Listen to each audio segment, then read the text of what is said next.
dige bor la ñi ngi xaar nga jëfee waa Sandaga ñi ngi lay xaar di la xamal ne ñi nga leen booleel ñu leen di administrer defaluñu leen dara dañ leen di nax rek biñ fi jógee ba léegi mënatuñoo am audience ak yow nee nga ñu woon yu bari dina xew te doo ko yëg mais man jàpp naa ne kenn gënu la ëpp renseignement ci réew mi barki démb bi ma dajeeg yow wan la pancarte Sandaga nee nga ma qu'est-ce qui se passe à Sandaga damaa dem guddi gi yëpp mënu ma nelaw ma ne président de bu may laaj mbirum Sandaga te mu ko jox ko ay nit ñu war ko defar wax dëgg yàlla jaaxal na ma te guddi googu yëpp nelawuma président dige bor la président li nga dige jëfe ko looloo tax ñu gëm Sandaga bii sunu newoon naa la sunu ADN la nekk duñ ko caaxaane duñ ko foye duñ ko caaxaane duñ ko foye parce que dañ koo donn ci sunuy maam te fas na yéene jox ko sunuy sët ak sunuy doom lu mu métti métti métti métti projet yi nga mujjee defar en 2020 pare nañu ba ñu inauguré ko kon ñun xanaa ñun dang ñoo wegul xanaa ñun dang ñoo faalewul xanaa ñun dang ñoo boolewul ci réew mi loolu lañ lay laaj daar laa wax wooñu ñu toog waxtaan solution war na mën a am ci mbirum Sandaga sinon le vent de la révolte commence à sonner te man mii di wax ak yow je serai le premier martyr parce que dara safatuma parce que cadavre ambulant laa buy dem te ñu bare ngi topp sama ginnaaw 2013 ba léegi dee nañ bu yàgg dañuy tëlëx di dem rek boo ko bëggee seetaan nag kenn du dee ñaar yoon benn yoon rek la nit di dee dañoo tiit dañoo jàq 2014 la ñu commencé alerter ci marché Sandaga pour que multinationales yi bañ fay ñëw Dieu merci boobu ba léegi suñu xel dal na mais chaque jour bu ñu yeewoo dégg na jaay nañ ko dañ ko bëgg a jaay dañ ko nangam suñu xel di ndax yi mais ñun xalaatuñu ne dof na bay def loolu prédateurs fonciers yi nag xam nañ seen bopp yéen du ma leen ko jàngal yéen a ko diffuser tey ce matin rek ñun dañoo tiit ci suñu avenir u ay doom lañ ñuy xalaatal pour suñuy sët est-ce que ñoom dinañ fi fekk dara bu fekkee seen toolu maam yowoon ca cosaan ay nit ñooy dem di ko jënd di ko tabax ay cité ñu koy dëkkee kon toolu maam amatul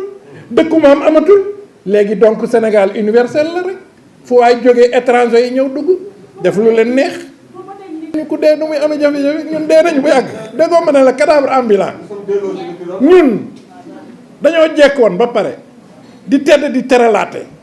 nee naa ko 2013 la ñu gëj a joxe asaka te képp ku wax asaka ça veut dire que omle nga boo demee 2013 ba léegi joxetoo asaka kañ kon defe naa ne yow bokkatuloo sax dañuy vivoter on ne vit plus on vivote président xam na ko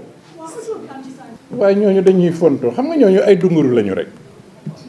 ay dunguru lañ dañ leen a dénk liggéey weguñu ñu faalewuñu moo tax ñu doxale noonu parce que àddina bi moom alalu àddina ku mu jaral yenn yi ba faalewuloo ñi nga xam ne ñoom nga war a nawloo mais perte nga te yàlla xam na ne monsieur le maire yow laay waxal de yow laay waxal ubbil sa bunt bi di recevoir nit ñi administrateur dong nga ñun ñooy say administré yàgg-yàgg na ngay dem bàyyi ñu fi kon na rafet ubbi sa bunt bi ñu waxtaan seet li gën ci commune bi ñu defal ko commune bi ñoom ñëpp a yem seeni intérêt nee naa la conflit d'intérêt dong moo ci nekk nee naa la sànq faram-fàccaluma la histoire bi am entre la société bi gagné ak maire bi j'ai posé la question à monsieur le maire nañu wax lu tax mu bëgg a rompre contrat bi kële fay na CUTSEM joxe na garantie bancaire am nee na par souci de respecter les délais de travaux moo tax mu décaisser propre fonds def li mu def kooku kay am na sañ-sañu def ko xaj na am na tuuti amateurisme mooy li ma la wax ne plus informel que nous c'est l'État ñoom ñii ñoo gën a informel ñëpp te ñun ñii la ñuy xase informel léegi loolu li ci am mooy moom nañu wax lu tax mu bëgg a substituer dàq kii ba pare substituer ko par un autre nee naa la conflit la entre deux sociétés yoo xam ne conflit d'intérêt da ci am parce que moom da caa bokkoon ñu wax ko te dee dafa bokkoon ca société boobu mu démissionné Alioune Ndoye c'est le mal de tout le Sénégal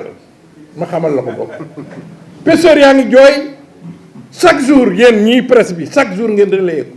pêcheurs yëpp ngi jooy si licence yi ñu ngi koy signé mais loolu ñun du suñu domaine man Sandaga moo ma ñor Sandaga mooy sama ADN bu fekkee moom moo koy defar bu fekkee ne moo koy defar parce que j'en doute hein Sandaga c'est pas une petite affaire hein ki ci frotte si pic yombul de képp ko bëgg a defar te waxtaanul ak ñun tu perds ton temps. moo ko yéexal nee na acte 3 moo ko jox kañ acte 3 bu ko joxee kañ moom war naa am décaissé nañ ko xaalis budgétisé nañ ko ba pare lan moo téye travaux yi architecte def na moom moo defal boppam appel d'offre ci Facebook am yéen yëgu leen sax appel d'offre bi après lañ leen ko yónnee rek xanaa kon gré à gré la waaw léegi bu fekkee am na société bu ko gagné ci 7 milliards 200 beneen société amoon 7 milliards 800 keneen ki am 9 milliards yow nga bëgg a dàq ki am 7 milliards 200 jox ko borom 9 milliards et tu demandes que da nga ko war a substituer ki ci diggante bi nga ne dafa désister tey dañu toj yax rek dañu toj yax bi léegi nag moom la question est posée nañu woo ñu toog wax ko li mu nëbb yëpp ñun xam nañ ko ah dinaa la le vent de la révolte commence à souffler ma ne li xeeñ li war a ñëw ëllëg bu fekkee ne saafarawuñu sunu jàngar doomu aadama benn yoon lay dee nee naa la man maay doon premier martyr te tey takk naa brassard rouge te ñii ñëpp ku ma leen ne topp leen sama ginnaaw nañ topp sama ginnaaw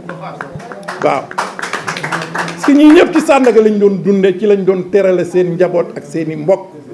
ku leen ko bëgg a xañ parce que muñ nag dafa am fu mu yem monsieur le président dige bor la yaa ko dige woon te ëllëg dañu bëgg dans les pages de l'histoire xam nañ ne yaa ngi liggéey macha allah tubaar fa kàll mais mën nga liggéey ba pare tâche d'encre bu tuuti ñëw yàq lépp